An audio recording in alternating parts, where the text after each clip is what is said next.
Remember the good news from the end of last year, the Mates and Dates program in schools, which had been indoctrinating harmful and confusing gender fluidity and sexuality ideology into our schools for far too long, was scrapped. But then we showed you that there was a new show in town called In Your Skin. It's a program developed by two sexologists from Australia. It became quickly evident that this program, while containing some good material which parents would appreciate, has a strong emphasis on radical sexuality and gender ideologies, which is exactly what the Ministry of Education activists want your children to be indoctrinated in. Let me show you a few excerpts. Remember, this is a sex positive, gender transformative, preferred sexual activity program. Instead of thinking about your virginity, you need to get busy. But it's not only gender transformative and talking about your preferred sexual activity. We found that it's also, problem with heteronormativity. It's also pro-abortion, pro-gender confusion, pro-transing and pro-binding, and even pro-prostitution.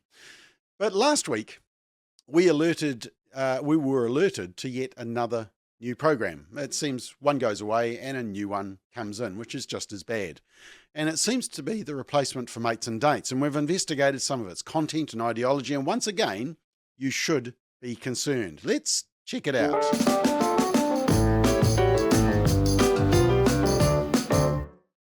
So Rape Prevention Education, which previously ran Mates and Dates, now has a new program, and it's called BodySafe. The program is mostly delivered over 4 separate 45 to 60-minute module workshops to years 9, 10 and 11. So this is 13, 14 and 15-year-olds. And they say our BodySafe Te Aki Tanana program delivers high-quality information to students in high schools in Auckland. But here's the key thing you need to note. The goal is to work with young people to promote not respectful relationships, which we all want, where no means no, that you should never feel coerced or under pressure in any type of relationship. No, it's to work with young people to promote respectful sexual relationships. The only hint, and remember this is 13, 14, 15-year-olds, the only hint that sexual activity should be delayed is, well, because the law says so. And it says this, in Aotearoa, New Zealand, the legal age of consent is 16 years old. The law protects young people from older people who might be trying to take advantage of them. It is not intended to punish young people who are thinking about doing sexual stuff. Everyone involved must be 16 years of age or older to consent to sex. If you are under 16, it is best to wait to have sex. Well, that's possibly the one and only sentence you will agree with in this program.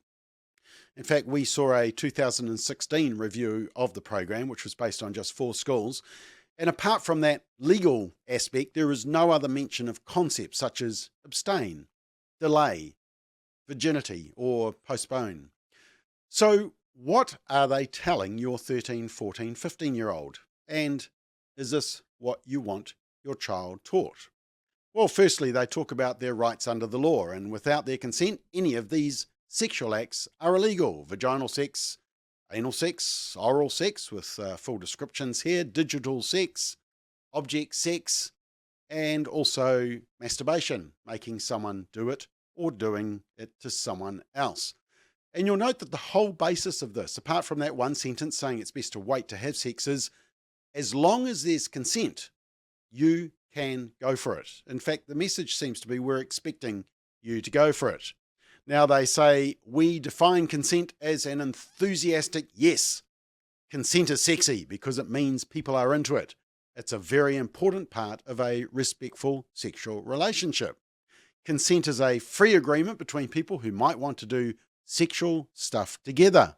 Another way to think about consent is as an enthusiastic yes. Enthusiastic means you are really excited and keen to do something.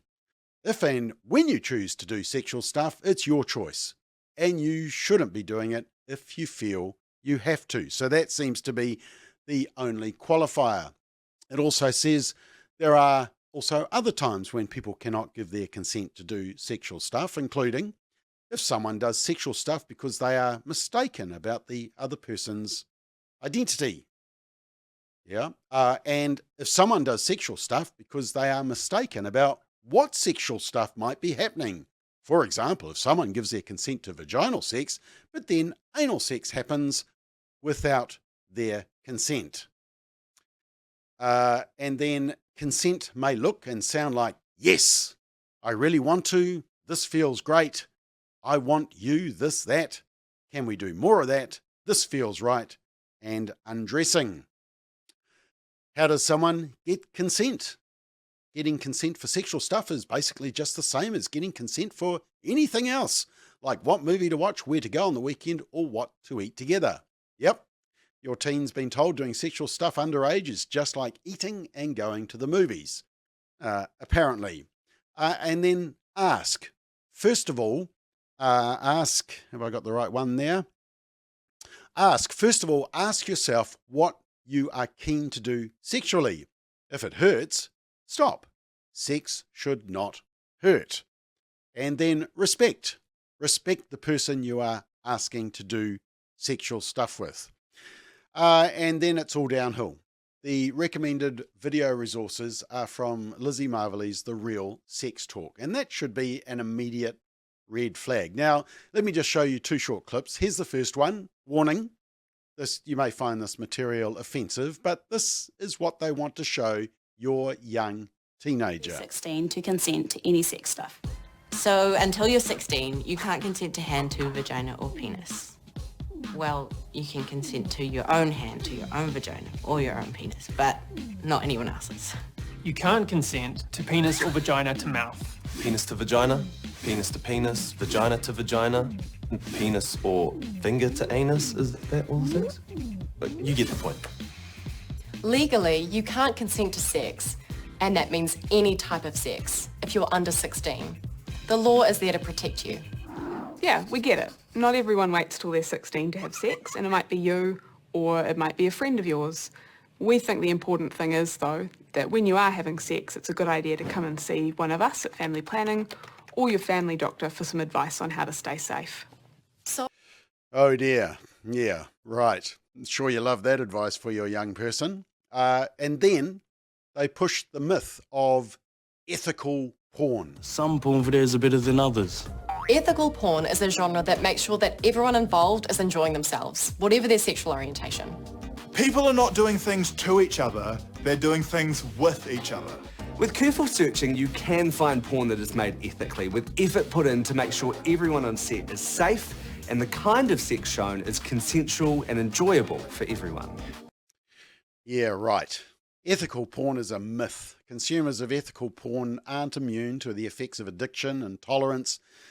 Pornography is intrinsically unethical. The term ethical is nothing more than a false veneer that tries to give legitimacy to something that's inherently exploitative. Let's be clear on that. Parents, do you know what your school is doing in this area? Is BodySafe in your school? We think you should check because it's not safe. Like most programs being pushed in schools at the moment, it defaults to a you are sexually active. We're expecting you to be sexually active. We'll help you do it safely. But here's the interesting thing. The latest research shows that actually the overwhelming majority of youth are not sexually active.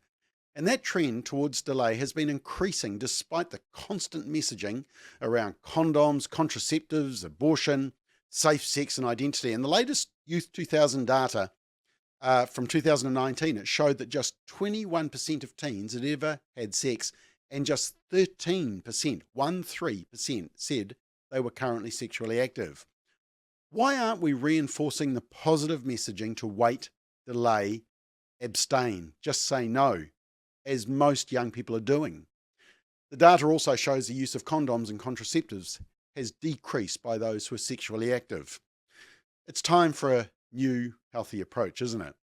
It's a good reminder that you need to go to our website and read our parent guide. It's time to push back, and this parent guide shows you how to do it effectively and strategically. Now, they will hate this presentation that you're watching because they really don't want you as a parent to be fully aware of what's happening. As a parent or caregiver, it's our job to be a voice our children trust the most on the topic of relationships and sex.